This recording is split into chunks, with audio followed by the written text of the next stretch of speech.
নমস্কার। এই ভিডিওতে আপনাদের আমি দেখাবো আপনারা কি করে আপনাদের বাড়ির রেশন কার্ডে যদি ভুল থাকে, সেই রেশন কার্ডটি চালু করার পর কেওয়াইসি করে চালু করার পর কি করে সেই রেশন কার্ডটি আপডেট করবেন, সেই ব্যাপারে সম্পূর্ণ বিস্তারিত এই ভিডিওতে আমি আলোচনা করব। তো অবশ্যই এটা করবার আগে আপনি নিশ্চিত হয়ে যাবেন যে আপনার আধার কার্ডে কিন্তু আপনার মোবাইল নাম্বারটি লিঙ্ক আছে। কারণ এটা করতে গেলে কিন্তু আপনার রেশন কার্ডের যদি কোনো ডেটা আপডেট করতে হয়, তো আধার কার্ডের মোবাইল নাম্বার সহ কিন্তু আপনাকে সেটা আপডেট করতে হবে। অর্থাৎ আধার কার্ডে যদি মোবাইল নাম্বার লিঙ্ক থাকে তবেই কিন্তু সেটা আপডেট করতে পারবেন, নতুবা কিন্তু নয়। কারণ আধার কার্ডের ওটিপি ফেচ করেই কিন্তু রেশন কার্ডের ডেটাটা চেঞ্জ হয়। অর্থাৎ অ্যাজ পার আধার যেটা থাকে রেশন কার্ডে কিন্তু সেটাই আসে। আপনি আপনার জন্ম তারিখ, নিজের নাম, গার্জিয়ান নেম, মোবাইল নাম্বার সব কিছুই আপনি চেঞ্জ করতে পারেন। আপনারা এখন যে সাইটে বিলং করছেন বা এখন যে সাইট আপনাদের সামনে খুলে রেখেছি রেশন কার্ডের অফিসিয়াল সাইট, আপনারা এই সাইটে কি করে যাবেন সেই সম্বন্ধে একটা ভিডিও আমি অলরেডি করে রেখেছি, সেখানে আপনারা দেখে নিতে পারেন।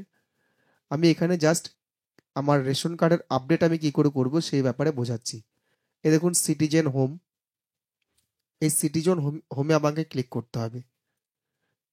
আমি ক্লিক করছি। এবার দেখুন রেশন কার্ড রিলেটেড সেন্টার, এই কর্নার, এই যে প্রথম অপশনটা দেখতে পাচ্ছেন রেশন কার্ড রিলেটেড কর্নার, তারপর ইনকোয়ারি, তারপর গ্রেভিয়েন্স। আমার পরের দুটো দেখার প্রয়োজন নেই, আমি সরাসরি রেশন কার্ড রিলেটেড কর্নারে এখানে ক্লিক করব। এবার দেখুন সেলফ সার্ভিস রেশন কার্ড, আর একটা হচ্ছে সার্ভিস রিকোয়ারিং অফিস অ্যাপ্রুভাল। এই অপশনে যেতে গেলে আমাকে বা রেশন কার্ড আপডেট করতে গেলে সম্পূর্ণ সেলফ সার্ভিস, অফিস অ্যাপ্রুভালের কোনো প্রয়োজন হয় না। আপনি আধার ওটিপি দিয়েই আপনি নিজের রেশন কার্ডটি সম্পূর্ণভাবে ইনস্ট্যান্টলি আপনার যে কোনো সময় আপডেট করতে পারেন। মোবাইল নাম্বার আপডেট করতে পারেন, বা আপনার রেশন কার্ডে যদি কোনো ভুল টুল থাকে সেক্ষেত্রে আপনি সেটা আপডেট করতে পারেন। তো মোবাইল নাম্বারও আপডেট কি করে করবেন সেটাও আজকে আমি আপনাদের এই ভিডিওতে দেখিয়ে দেব। দেখুন আমি এখানে সেলফ সার্ভিসে ক্লিক করছি।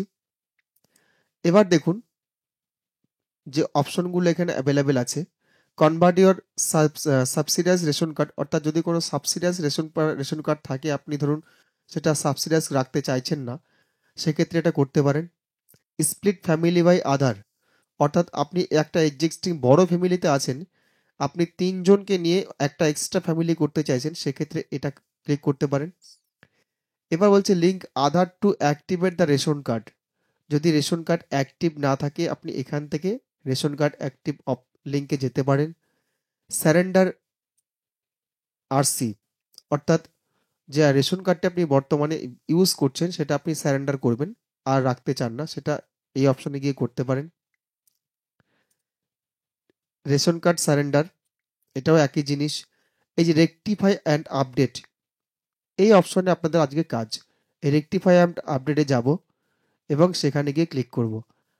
চেঞ্জ ইওর এফপিএস, অর্থাৎ আপনি যদি রেশন ডিলার চেঞ্জ করতে চান সেক্ষেত্রে কিন্তু এই রেশন ডিলার চেঞ্জের জন্য এই অপশনটা অ্যাভেলেবেল, এই যে দেখতে পাচ্ছেন এটা। আর মার্জ ফ্যামিলি বলতে আপনার একইবারে রেশন কার্ড দু জায়গায় আছে, দুটো ফ্যামিলি হয়ে আছে, সেখানে কি করে একটাই ফ্যামিলি করবেন সেটা হচ্ছে এই অপশনে ক্লিক করতে হবে। তারপর হচ্ছে আপডেট মোবাইল, যদি ফ্যামিলির রেশন কার্ডগুলোর সঙ্গে মোবাইল নাম্বার আপডেট করা না থাকে সেক্ষেত্রে আপনি কিন্তু এটা দিয়ে অবশ্যই করতে পারেন এই লিঙ্কে ক্লিক করে। তারপর হচ্ছে ডিলিঙ্ক মোবাইল, ধরুন আপনার রেশন কার্ডে যে মোবাইল নাম্বারটি আছে সেটা আপনার নয়, আপনি সেটা আধার ওটিপি বেসড অ্যাপ্লাই করে আপনার সেই মোবাইল নাম্বারটি, ভুল মোবাইল নাম্বারটি কিন্তু আপডেট করে নিতে পারেন বা ডিলিঙ্ক করে নিতে পারেন। তো আমার যেখানে কাজ রেকটিফাই, যেটা আমার আজকে করণীয়, যে ভিডিও আমি দেখাচ্ছি এই অপশনে আপনাদের কাজ, আমি এখানে ক্লিক করছি। ভিডিওটি বড় হবে, যদিও আমার প্রত্যেকটা ভিডিও এরকম বড় হয়, আপনাদেরকে পুঙ্খানুপুঙ্খ বোঝানোর জন্যই বড় হচ্ছে।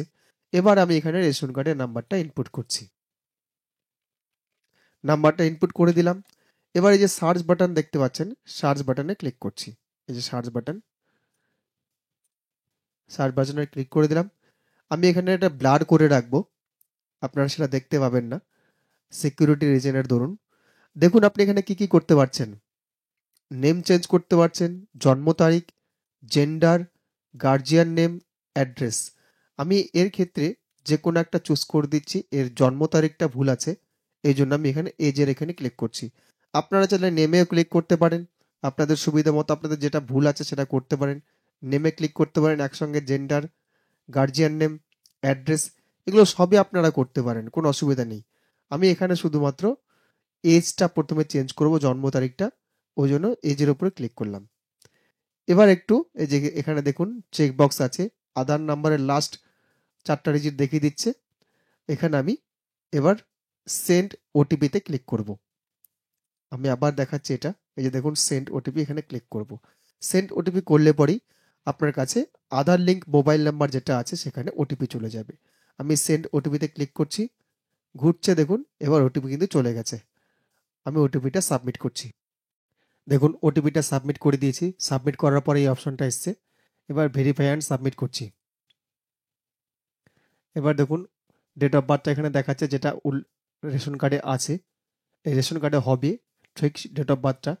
এবার এখানে ইয়েস করে দিচ্ছি। ইয়েস করে দিলাম, দেখুন ইউর ডাটা সাকসেসফুলি আপডেটেড, আপনার তথ্য সফলভাবে আপডেট হয়ে গেছে। ওকে এখানে ক্লিক করে দিন, ঠিক হয়ে গেছে। আপনার আবার ব্যাক পেজে চলে আসলো। এবার আপনাদেরকে বলে দিই, এই ওটিপি যে সাবমিট করছেন আপনারা, ওটিপি সাবমিটের টাইম কিন্তু 90 সেকেন্ড দেয়, অর্থাৎ 1.5 মিনিট। আপনাকে 1.5 মিনিটের মধ্যে কিন্তু ওটিপিটা সাবমিট করতে হবে, নাহলে কিন্তু সেটা রিলোড নিয়ে নেবে। তো এটা গেল আপনাদের ডেটা আপডেট কী করে করবেন। এরপর দেখাচ্ছি আপনাদের মোবাইল নাম্বার চেঞ্জ কী করে করবেন।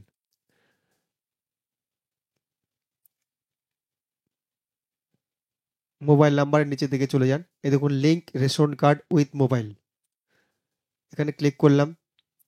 এবার রেশন কার্ডের নাম্বার এখানে ইনপুট করছি, সার্চ রেশন কার্ড, এখানে একটা মোবাইল নাম্বার দেওয়া আছে, সেটা আমি আপডেট করব। তার জন্য এখানে চেক বক্সে আমি ক্লিক করছি, সেন্ড ওটিপিতে ক্লিক করব। এই যে সেন্ড ওটিপি দেখতে পাচ্ছেন, বক্স করে দেখিয়ে দিই আপনাদেরকে। সেন্ড ওটিপিতে ক্লিক করছি, দেখুন ওটিপি চলে গেছে। ওটিপিটা আমি সাবমিট করছি। দেখুন আমি ওটিপিটা সাবমিট করার পরে কিন্তু এটা চলে এসছে। এবার আমি অ্যাড নিউ মোবাইল নাম্বার করব, অ্যাড নিউ মোবাইল নাম্বার করে দেব। এবার নতুন মোবাইল নাম্বারটা ইনপুট করব। আপনি যদি চান আগের নাম্বারটা ডিলিট করতে পারেন। আমি এখানে নতুন মোবাইল নাম্বার অ্যাড করছি, সেন্ড ওটিপিতে ক্লিক করছি। 4 সংখ্যার ওটিপি যাবে, সেই ওটিপিটা সাবমিট করছি আমি। দেখুন ওটিপি সাবমিট করার সঙ্গে সঙ্গে কিন্তু ইওর ডাটা সাকসেসফুলি আপডেটেড, আপনার কাজ সম্পন্ন হয়ে গেছে, এই মেসেজটি চলে এসছে। এবার আপনারা যদি চান যে মোবাইল নাম্বারটি অলরেডি ছিল সেই মোবাইল নাম্বারটি ডিলিট করতে চান, সেই ডিলিট করার প্রসেসটা আমি দেখিয়ে দিচ্ছি। ওইখান থেকে একবারই হয়ে যেত ডিলিটটা, আমি ডিলিটটা করিয়ে দেখাচ্ছি আপনাদেরকে। দেখুন কি করছি, আমি আবার আগের সেই অপশনে চলে যাচ্ছি। দেখুন আমি আবার সেই অপশনে চলে এসেছি, এই যে link ration card with mobile, এখানে ক্লিক করছি আমি। নতুন পেজ খুললো, রেশন কার্ডের নাম্বারটা দিচ্ছি। একটা রেশন কার্ডের নাম্বার দিলে আপনার পুরো ফ্যামিলির রেশন কার্ড আপনি দেখতে পাবেন। সার্চ করলাম, এবার এখানে জাস্ট চেকবক্সে ক্লিক করলাম, সেন্ড ওটিপিতে ক্লিক করছি। ওটিপি চলে এসছে, এবার ওটিপিটা সাবমিট করছি আমি। দেখুন আমি ওটিপি সাবমিট করার সঙ্গে সঙ্গে আবার সেই পেজটা চলে এসছে। এবার এখানে দেখুন নিচে ডিলিঙ্ক এক্সিস্টিং মোবাইল নাম্বার, সেটাতে ক্লিক করুন, আমি করছি। এবার কোনটা আপনি ডিলিঙ্ক করবেন সেটা আপনি চুজ করুন। আমি উপরটা ডিলিঙ্ক করে দেব, সিলেক্ট করলাম। এবার এখানে যে কনফার্ম বাটন দেখতে পাচ্ছেন, এই কনফার্ম বাটনে ক্লিক করুন। এই যে কনফার্ম বাটন দেখতে পাচ্ছেন, ক্লিক করুন। আমি ক্লিক করে দিচ্ছি। আপনি কনফার্ম করে দিয়েছেন, এবার ইয়েস করে দিন। ইয়েস করে দিচ্ছি আমি এখানে, আমি অবশ্যই সেটা ডিলিট করব। ইয়েস করে দিলাম। দেখুন ইওর ডাটা সাকসেসফুলি আপডেটেড, এই হচ্ছে সঙ্গে সঙ্গে আপনাদের কাজ হয়ে গেল। এটা সেলফ সার্ভিস, যেহেতু আপনাদের কাজ কোনো পেন্ডিং থাকবে না, এখানে সঙ্গে সঙ্গে হয়ে যাবে আধার ওটিপির মধ্যে দিয়ে। তো আপনারা দেখতে পেলেন কিভাবে আমি আধার কার্ড রেশন কার্ডের সঙ্গে মোবাইল নাম্বারটা লিঙ্ক করলাম, লিঙ্ক না থাকলে, এবং ডিলিঙ্ক করাও দেখালাম একই ভিডিওতে। এবং আরও একটা যেটা মেন জিনিস দেখালাম, আপডেট। আপনাদের রেশন কার্ডে যদি ভুল থাকে সেই ভুলটা আপনাদেরকে দেখিয়ে দিলাম কি করে সাকসেসফুলি আপডেট করবেন। তো এই ছিল আজকের ভিডিও। আপনাদের কাছে অনুরোধ, আপনারা অবশ্যই যদি ভিডিওটি ভালো লাগে ভিডিওটি লাইক করবেন এবং আমার চ্যানেলটি সাবস্ক্রাইব করে রাখবেন, পাশের বেল আইকনে ক্লিক করে রাখবেন। এই সংক্রান্ত যখনই আবার কোনো ভিডিও আমি পোস্ট করব আপনাদের কাছে সর্বপ্রথম চলে যাবে। যারা ফেসবুক পেজে দেখছেন তারা অবশ্যই আমার ফেসবুক পেজটি ফলো করে রাখবেন এবং লাইক শেয়ার কমেন্ট করবেন। যদি কোনো প্রবলেম ফেস করেন এই কাজ করতে গিয়ে অবশ্যই কমেন্ট করুন। আপনারা এই কাজটি মোবাইল দিয়েও করতে পারেন, কোনো অসুবিধা নেই, মোবাইল দিয়েও করা যায়। তা আজকের মতো ভিডিওটি এখানেই শেষ করছি। ধন্যবাদ।